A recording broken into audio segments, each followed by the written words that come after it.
বাহার একজন প্রবাসী সারাদিন অফিস শেষ করার পর ঘরে বসে মোবাইল টিপছিল। এমন সময় বাহারের ফোনে ইমুতে কল আসলো। বাহার ফোনটি রিসিভ করার সাথে সাথে দেখতে পেল বাহার বুঝতে পারেনি এই ফোন কলটা বাহারের কাল হয়ে দাঁড়াবে। হঠাৎ করে এই ফোনের অপর প্রান্ত থেকে একজন সুন্দরী নারী বাহারকে বলল, কেমন আছেন আপনি? বাহার দেখতে পেল খুবই সুন্দর একটি মেয়ে। বাহার বলল, আমি অনেক ভালো আছি, আপনি কেমন আছেন? মণি বলল, আমি তেমন ভালো নেই। পুরুষ ছাড়া কি একজন মেয়ে ভালো থাকতে পারে? বাহার জিজ্ঞেস করলো, কেন, পুরুষ কি হয়েছে? আপনাকে কি আপনার স্বামী ছেড়ে দিয়েছে? মণি বলল, আমার স্বামী আমাকে ছেড়ে দেয়নি, আমি আমার স্বামীকে ছেড়ে দিয়েছি। বাহার বলল, কেন, আপনার স্বামী কি করেছিল? মণি বলল, আমার স্বামীকে আমার ভালো লাগতো না, বাবা মা জোর করে বিয়ে দেওয়ার ফলে ওই স্বামীর সাথে সংসার করতে হতো। হঠাৎ একদিন সিদ্ধান্ত নিলাম আমি আমার স্বামীকে ছেড়ে দেব, তারপর আমি আমার স্বামীকে ছেড়ে দিলাম। মনির কথায় বাহার বিশ্বাস করে ফেলল। মনি ছিল একজন ঠকবাজ মেয়ে। মনির কাজ ছিল ইমুকলে কথা বলে প্রবাসী ছেলেদের কাছে টাকা আত্মসাৎ করা। পাশে বসেছিল মনির স্বামী সাইফুল। বাহার বলল, আপনি চিন্তা করবেন না, আপনার জন্য আমার খুব মায়া হচ্ছে, আপনার জন্য কিছু করতে পারতাম তাহলে আমার খুব ভালো লাগতো। বাহার প্রবাসে থাকায় টাকা পয়সার রোজগার ভালোই করত।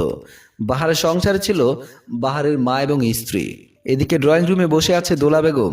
দোলা বেগমকে দেখে মনে হচ্ছে দোলা বেগম কিছুটা অসুস্থ। দোলা বেগমের ছেলের বউ ইভা তার জন্য এক কাপ চা নিয়ে আসলো।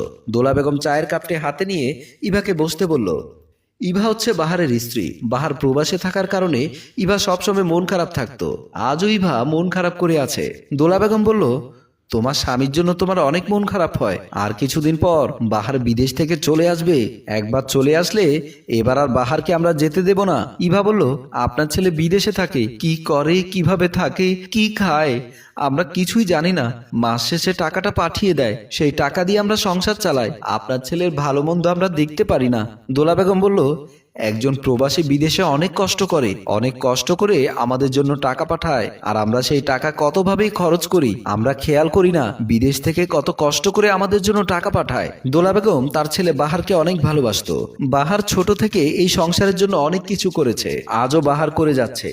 ইভা বলল, আপনার ছেলেকে বিদেশ থেকে চলে আসতে বলেন। দোলা বেগম বলল, এত টাকা খরচ করে বিদেশ গিয়েছে, অনেক টাকা আমাদের ঋণ রয়েছে, এগুলো শোধ হলে আমি আমার ছেলেকে আসতে বলবো। বাহার সারাদিন কাজ শেষ করে রান্নাঘরে রান্না করতে গিয়েছে।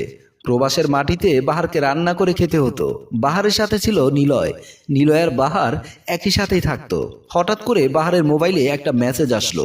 বাহার মোবাইলটা হাতে নিয়ে দেখতে পেল বাহার আর মনি যেভাবে কথা বলেছে সেই ভিডিও রেকর্ড। বাহারের মুখটি স্পষ্ট দেখা গেল, মনির মুখ দেখা যাচ্ছিল না। বাহার ভিডিওটি দেখে ভীষণ ভয় পেয়ে গেল। তারপর মোবাইলের অপর প্রান্ত থেকে সাইফুল বলল, ভিডিওটি কেমন হয়েছে?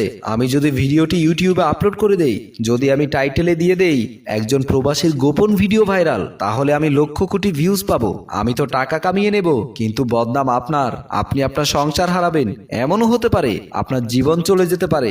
বাহার বলল, আপনি আমার এত বড় ক্ষতি করবেন না, আমি বিশ্বাস করে ওনার সাথে কথা বলেছিলাম, উনি বলেছিল উনি একা, তাই আমি ওনার পাশে দাঁড়িয়েছিলাম। সাইফুল বলল, যখন করেছেন শাস্তি তো পেতেই হবে।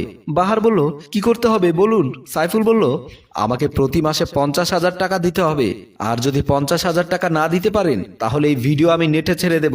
কথা বলে সাইফুল ফোন কেটে দিল। বাহার কান্না করতে লাগলো। অনেক বড় ভুল করে ফেলেছিল বাহার। অন্য একদিন দেখা গেল মনি একজন বয়স্ক লোকের সাথে ভিডিও কলে কথা বলছে। আজও তার স্বামী সাইফুল তার পাশেই বসে রয়েছে। মনি সে সবসময় যেভাবে কথা বলে বয়স্ক লোকটার সাথে সেভাবে কথা বলে যাচ্ছে। বয়স্ক লোকটি বলল, আমি তোমাকে বিয়ে করতে চাই, আমার সমস্ত টাকা, আমার বাড়ি গাড়ি সবকিছু তোমার নামে লিখে দিতে চায়। মনি বয়স্ক লোকের এমন কথা শুনে অনেক খুশি হয়ে গেল। মনি বলল, তুমি যে আমাকে সবকিছু লিখে দেবে, আমি বিশ্বাস করব কি করে? বয়স্ক লোকটি বলল, তোমার বিশ্বাস না হলে তুমি একবার আমার কাছে এসে দেখো। সাইফুল তখন ইশারা দিয়ে বলল, না, আমরা তোমার কাছে যেতে পারবো না, তুমি এক কাজ করো, তুমি আমার জন্য কিছু টাকা পাঠিয়ে দাও। তারপর মনি সাইফুলের কথা মতো বয়স্ক লোকটাকে তাই বলল। অপর প্রান্ত থেকে বয়স্ক লোকটি বলল, চিন্তা করো না, আমি তোমার জন্য এক্ষুনি টাকা পাঠিয়ে দিচ্ছি। মনি ভিডিও কলে কথা বলেই যাচ্ছে, আর বয়স্ক লোক অন্য একটি মোবাইল হাতে নিয়ে মনির বিকাশে টাকা পাঠিয়ে দিল। বিকাশ করা মোবাইলটি ছিল সাইফুলের হাতে। সাইফুল টাকা পেয়ে অনেক খুশি। মনিকে ইশারা দিয়ে বলল, টাকা পেয়েছি। বয়স্ক লোকটি বলল, তোমার জন্য এখন 30,000 টাকা পাঠালাম, পরে তোমাকে আরো পাঠিয়ে দেব, এখন আমি ফোনটা রেখে দিচ্ছি, পরে অন্য সময় তোমাকে ফোন করব। তারপর বয়স্ক লোকটি ফোন কেটে দিল। টাকা পেয়ে মনিয়া সাইফুল খুশিতে আত্মহারা। এমন খুশি সবসময় হতো। অন্যের টাকা পেয়ে সাইফুল আর মনি খুশি হতো, আর যে লোকটি টাকা পাঠাতো তার চোখে পানি ঝরতো। এভাবেই চলে গেল কিছুদিন। একদিন রাতের বেলা দোলা বেগম খুবই অসুস্থ হয়ে পড়ল। দোলা বেগমের পাশে শুয়েছিল ইভা। দোলা বেগম ইভাকে বলল, আমার ছেলেকে একটা ফোন করবে, আমার ছেলের সাথে আমার খুব কথা বলতে ইচ্ছে করছে। তারপর ইভা মোবাইলটি নিয়ে বাহারকে ফোন করলো। বাহার আর নিলয় তখন শুয়েছিল। বাহার ফোনটা রিসিভ করে কথা বলতে লাগলো।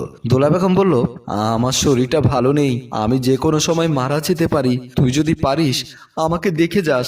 বাহার বলল, মা তোমার কিছুই হবে না, তুমি সুস্থ হয়ে যাবে, তুমি তোমার বৌমাকে ফোনটা দাও। তারপর ইভা ফোনটি নিয়ে কথা বলতে লাগলো। ইভা বলল, মাকে ডাক্তার কাছে নেওয়া দরকার, তুমি যদি কিছু টাকা পাঠিয়ে দিতে তাহলে অনেক ভালো হতো। বাহার বলল, কাল সকালে তোমাকে টাকা পাঠিয়ে দেব। এই বলে বাহার ফোনটা কেটে দিল। মনি বাহারকে ফোন করলো। বাহার ফোনটি রিসিভ করার সাথে সাথেই মনি বলল, কাল দিনের ভেতরে আমাকে তোমার 50,000 টাকা দিতে হবে। যদি টাকা দিতে না পারো তাহলে কিন্তু আমি তোমার অবস্থা খারাপ করে দেব। বাহার ঘরে বসে কান্না করতে লাগলো। বাহারের কান্না শুনে নিলয়ের ঘুম ভেঙে গেল। বাহার বলল, আমার হাতে টাকা নেই, আমার মা অনেক অসুস্থ। মনি বলল, কাল দিনের ভেতরে আমি টাকা না পেলে ভিডিওগুলো তোমার বাড়িতে পাঠিয়ে দেব। এই বলে মনি ফোনটি কেটে দিল। বাহার তখন কান্না করতেই লাগলো। নিলয় বলল, কান্না করিস না, এই জন্য কোনো অপরিচিত কারোর সাথে মোবাইলে কথা বলতে নেই। আমরা সরল মনে সবার সাথে কথা বলি, পরে আমাদের বিপদে পড়তে হয়। বাহার বলল, বাড়িতে আমার মা খুবই অসুস্থ, সকাল হলে আমি টাকা পাঠাতে চেয়েছি, এখন যদি টাকা পাঠাতে না পারি তাহলে আমার মায়ের কি হবে জানি না। নিলয় বলল, তুই চিন্তা করিস না, কাল সকালে তুই তোর মাকে টাকা পাঠিয়ে দে। বাহার বলল, আমি যদি মনিকে টাকা না পাঠাই তাহলে ভিডিওগুলো ইউটিউবে আপলোড করে দেবে, তাহলে আমার মরণ ছাড়া কোনো পথ থাকবে না, আমার স্ত্রী আমাকে ছেড়ে দেবে, আমার মা আত্মহত্যা করে ফেলবে। নিলয় বলল, বললাম তো কিছুই হবে না, তুই এখন ঘুমিয়ে পড়, সকাল হলে কিছু একটা করব। তারপর নিলয় বাহারকে ঘুম পাড়িয়ে দিল।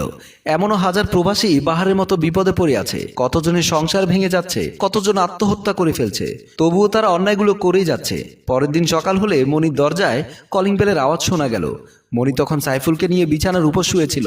মনি বলল, এখন আবার কে আসলো? সাইফুল বলল, যে আসার আসুক, তোমার যেতে হবে না। মনি বলল, দেখে আসি কে এসেছে। মনি দরজা খুলে দেখতে পেল মনির সাথে ভিডিও কলে কথা বলা সেই বয়স্ক লোকটি। মনি লোকটিকে দেখে অবাক হয়ে গেল, কারণ মনি কখনো লোকটিকে তার বাড়ির ঠিকানা দেয়নি।